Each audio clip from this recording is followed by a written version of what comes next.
திமுக துணை பொதுச் செயலாளர் பதவியை ராஜினாமா செய்ததாக கூறப்படுவது முற்றிலும் பொய்யான தகவல் என துரைமுருகன் தெரிவித்துள்ளார். தந்தி தொலைக்காட்சிக்கு அவர் அளித்த பிரத்யேக பேட்டியில் மரணம் ஒன்று மட்டுமே திமுகவிலிருந்து தம்மை பிரிக்கும் என கூறியுள்ளார். திமுக உட்கட்சி தேர்தலில் ஏற்பட்ட அதிருப்தி காரணமாக திமுகவின் முன்னாள் அமைச்சர் திரு துரைமுருகன் தனது பதவியை ராஜினாமா செய்ததாக கூறப்படுகிறது.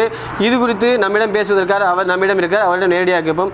சார், நீங்கள் ஏற்பட்ட அதிருப்தி காரணமாக உங்களது பதவியை ராஜினாமா செய்ததாக கூறப்படுகிறது. அதற்கு உங்களுக்கு விளக்கம் என்ன சார்?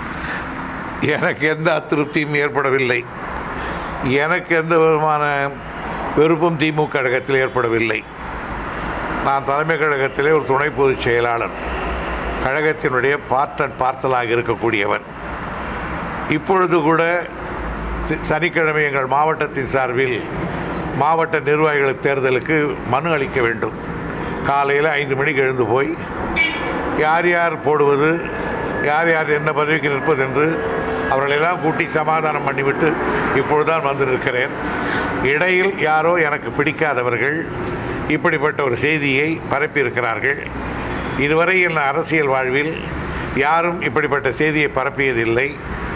ஆனால் ஏனோ திடீரென்று இந்த நேரத்தில் பரப்பியிருக்கிறார்கள். இது முற்றும் முழுமை. நான் திமுக கழகத்தில் விலகுவது என்பது எனக்கு ஏற்படுகிற மரணம்தான் என்னை திமுகவில் பிரிக்க முடியும், தவிர வேறு எதுவும் நடக்காது.